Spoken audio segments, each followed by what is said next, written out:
the younger generation, and even, people graduating now, going into the workforce, much, much more confident to speak up and share their ideas. But we have a long way to go with that. And yeah, we need to hear more of those voices. Absolutely. Where does that come from? Do you think a lot of that is training at school, or do you think that more people need to have, where does that confidence come from? Because obviously you've had that Mm. experience as someone who's trained from a very young age about how to speak up. But what would you advise someone who hasn't had that experience and perhaps is quite muted and they fear that authentic way to speak about themselves? What advice would you give them? Yeah. I think there's two kinds of confidence. There's both the skills confidence and then the self confidence. Typically, we're dealing with that self confidence, the self worth of, are my ideas good enough? The imposter syndrome, right? Of, you know, does anybody really care what I have to say? Is my voice good enough? Is my idea good enough? No, I'll never be as good as that person. And that is a self-worth issue that we need to tackle. And it's very deep rooted. It's coming from your educational background, the way your parents raised you, the influences you've had around you in your life.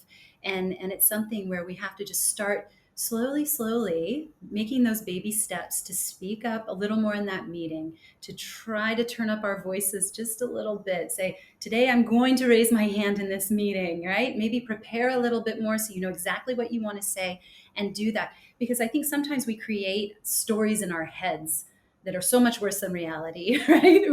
It isn't horrible. Nothing's going to happen. I was just talking to a client today, and he said that when he speaks with some people on his team, they say, well, I'm afraid to speak up because I'm afraid I'll be fired. What do you mean? And he's like, has anybody in the history of our company ever been fired for sharing an idea? Like, never in the history of our company has that happened. But it's a real concern.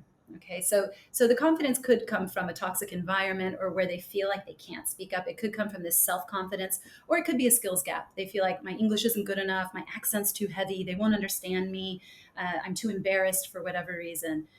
So there's so many causes of that, but we just have to make small tweaks and adjustments to get ourselves there. And I think a lot of, in business anyway, our teams can help us too, by speaking to others about it, speaking to our supervisors, managers, leaders, to create environments where speaking up is appreciated as well. Yeah, the fear of not being stupid is the big one. Like I Yeah. remember being at school, it's like you don't want to ask a question because you don't want to be the one in class that just asked the most stupid question possible. Right. Yeah. And I mean, I know we always say there is no such thing as a stupid question. I And think there is. yeah, I think so too. All of us sitting in the classroom, we know there's such thing as a stupid question. Yeah, The professors are like, there's no such thing. But all your peers are looking at you like, oh, come on, were you not yeah. listening the last half an hour?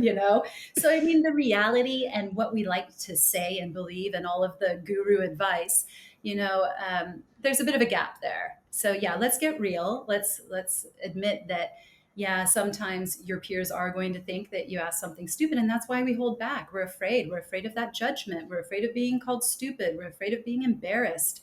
And it takes a lot of strength and courage to put ourselves out there. Thank you for watching this video. To listen to the full podcast, click the link in the description below.